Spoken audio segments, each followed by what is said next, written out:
All right, so first time in Luxembourg. Here's what we're gonna do. We're gonna take a walk through this town, and you're gonna come with me. Let's go. Luxembourg City is the capital of what is officially known as the Grand Duchy of Luxembourg, and is completely landlocked between Belgium, France, and Germany. Despite being one of the smallest countries in Europe, it is also one of the wealthiest, and you will find Luxembourg proudly on the list of UNESCO World Heritage Sites.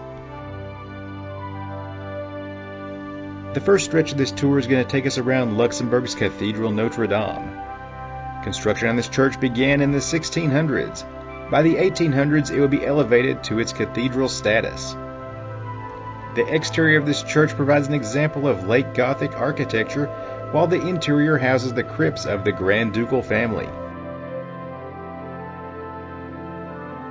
Just around the corner, you can pay a visit to this statue honoring Charlotte, Luxembourg's favorite duchess.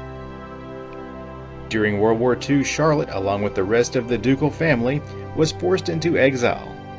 Upon her return, this charismatic diplomat was credited with the rebuilding of the image and foreign relations of her beloved country.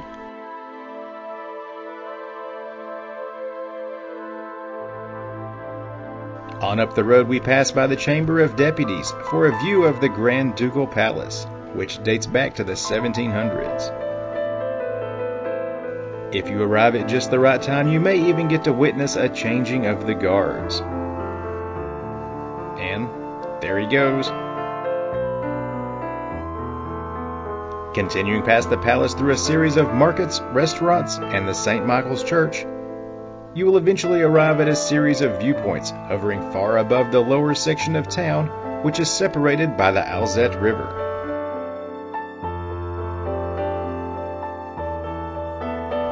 This fortified cliff is known as the Rocher du Bock.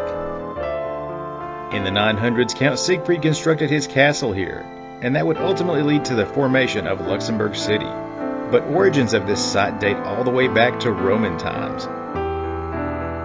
If you have enough time to explore it, the interior section of this stronghold is called the Casemates du Bock and houses the archaeological crypt that showcases the inner workings of the city's defense system.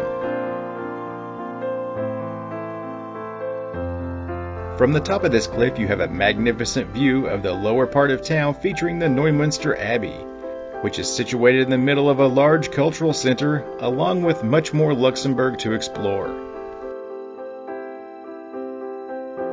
We've now returned to this large town square, which is called the Place d'Armes. Here you will see a monument that features poets Dix and Lentz, while the crowning piece of the statue is said to symbolize the freedom and industrious nature of Luxembourg's people. After a long day out on the town, you will definitely be looking for somewhere to relax and grab a bite to eat. And it is here that you will have the option of many restaurants and cafes, alongside delis that offer quicker, already prepared meals and sandwiches. I opted to eat on the run. So now, after all that walking around Luxembourg, I'm gonna finally sit down here and have myself a Luxembourg sandwich. Check this out.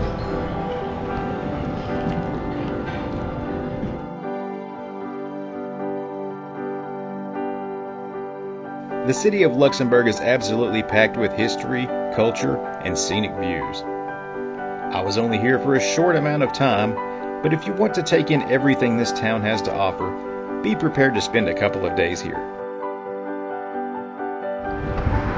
Well, there it was. Now leaving Luxembourg. Be sure to comment down below. Let us know what you think. Stick around because there's much more to come.